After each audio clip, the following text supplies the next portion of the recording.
All right, so in order to use these silicone cups that you can squeeze to create suction, you're going to need to apply oil to the entire area.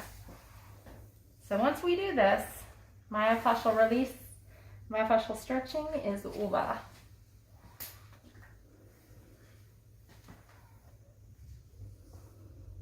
All right.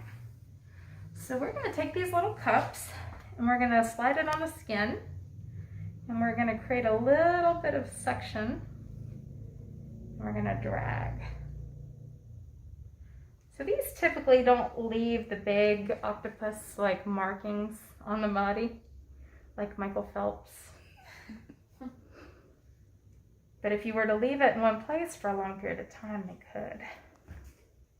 Ooh, wow. So you see all this redness we've got? Mm-hmm.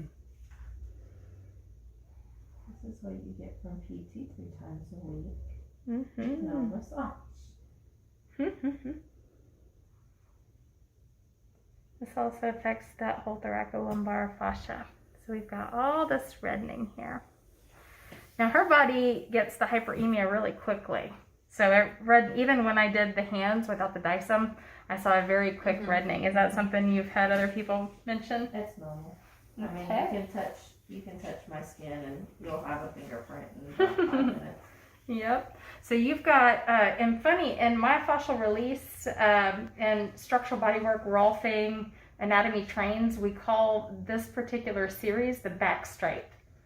Because right after you have it done, you'll have these 2 stripes right up and down your back. And of course they go away in a matter of hours. Sometimes less time than that. Yeah. So, all right, so after we have thoroughly skin rolled and we have thoroughly done myofascial release of the entire area, what's next? Alrighty. Deep stripping effleurage with forearm to the same area.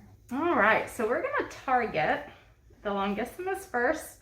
We're going to go all the way down. We're going to be careful not to bump into the iliac crest. And we're going to do 3 passes with the inside forearm. We're going to be targeting the center belly of the longissimus with these.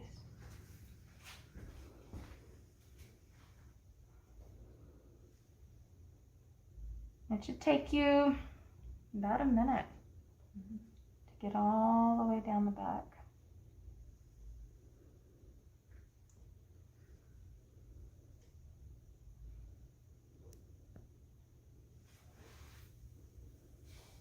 All right. 3 times. What's next?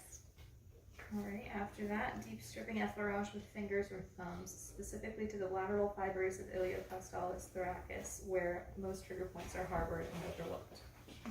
All right, so for this one, we're going to go stacked fingers. We're going to move a little bit laterally.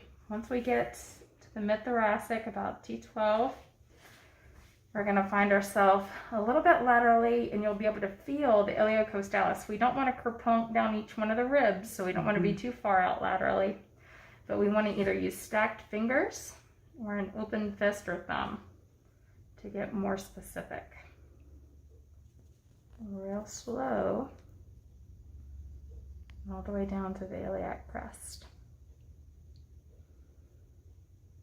And we're going to pay attention as we do this for any trigger points we might be finding or feeling, any taut bands, any grumpy tissue. And we'll communicate with our client to find out if they feel any pain referrals along the way. The tightest area for this muscle on her, you can strum cross fiber and feel the attachments along the ribs for palpation. The tightest area on her is right through here. I'm going to hang in there just a little bit longer. What's next on our steps? Trigger point pressure release as needed, utilizing your elbow primarily. Okay, so on the longissimus, we're going to use the elbow, and the iliocostalis, we probably won't use the elbow. So we have the ability to use our elbow on these very broad muscles specifically longissimus. If we want to come up as so, we're just going to need to guide with our opposing hand.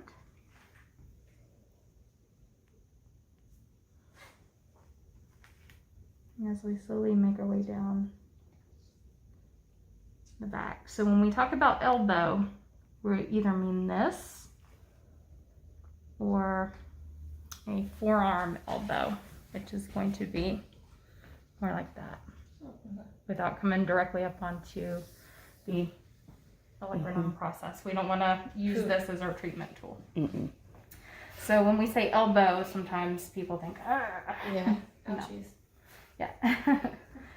So we're going to see if we can find any trigger points and get a little bit of a release. So I'm going to use my thumb for a second. In cross fiber, a lot of times I feel like I'm best able to palpate through cross fiber to find top bands. Is that a tender spot at all? I have felt a little something in my pinky, not much. I just feel something there. I noticed her hands curled when I did that. We're going to just glide right on down.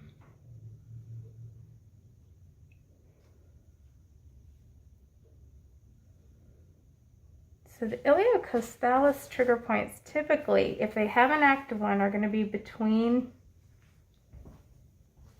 the lower ribs and the pelvis. So I'm going to see if we can find one right in here. There we go.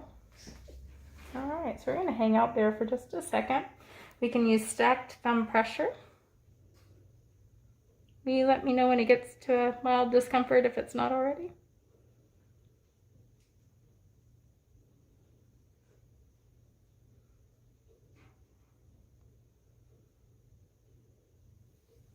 You feeling any referral to that one? Mm-mm. So it's just a local point. Well, it was getting better. You dug in there a little more. All right, we'll hang there just another couple seconds. Let's have you take a few nice deep breaths. This is really important in iliocostalis to get them to take some deep breaths because it engages the ribs. Let me know when it starts to lighten up. It's starting to. Okay. Sometimes you'll get a local twitch response, which is a good indication that it's letting go. It just kind of feels like the muscle goes, all right, I give up. And once we feel like it's lit up a little bit, we're going to do some friction. In this case, we're going to do some linear and cross fiber friction.